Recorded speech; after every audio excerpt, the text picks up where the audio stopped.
Hello guys! For yesterday's ganap, Survey Festival muna tayo.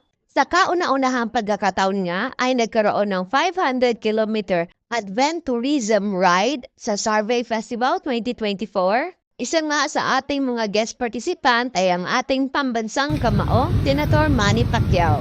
So ayan, andito nga kami habang naghihintay sa kanya at hindi ko akalain na siya na pala itong nagkaba.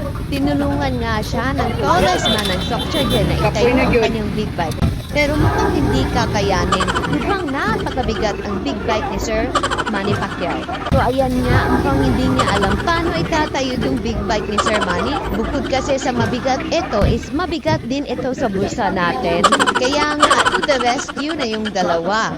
It takes 3 person pala para itayo itong big bike. Grabe no? Sabi naman ni Senator Manny, kapag may mga ganitong sitwasyon daw ay hayaan na lang matumba yung big bike. Bibili na lang daw siya ng bago. Sana all.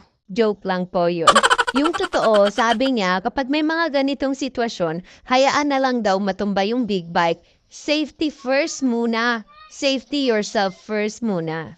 Nung nag-face reveal nga, ay sobra ang iyawan ng mga tao sa paligid.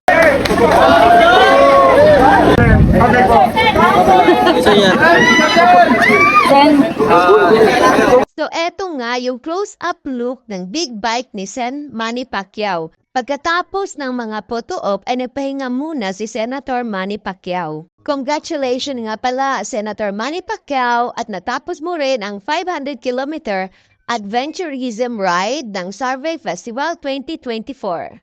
Pagkatapos nga ng sandaling pahinga ay umalis na rin si Senator Manny Pacquiao sa venue. Pero bago ang lahat, nagkagulo muna dito sa venue at pinagbigyan niya naman yung mga fans niya na makapagpa-picture sa kanya. Ay, Norby Garcia! Norby Garcia.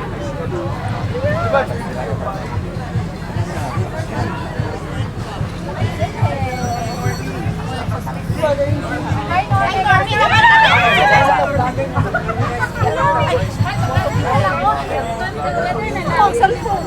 Hindi rin naman nagpahuli ang vlogger na si Normie Garcia na makapagpa-photo ops kay Senator Manny Pacquiao.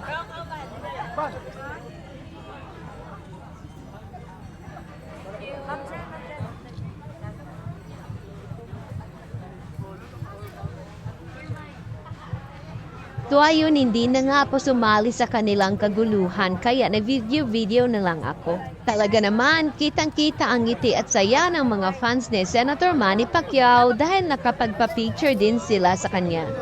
Tan ko nga pala dito ang tallest man ng Sokchagen.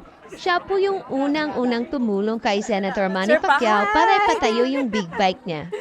Ang taas niya talaga. Sa taas kong 5'5", hindi man na ako nakaabot sa kinikili niya. Thank you nga pala, Senator Manny Pacquiao. Your presence make this survey more exciting and more memorable for us. And we hope to see you again on your next adventurism ride. So that's it for yesterday's ganap at Survey Festival, the ultimate beach party in the country.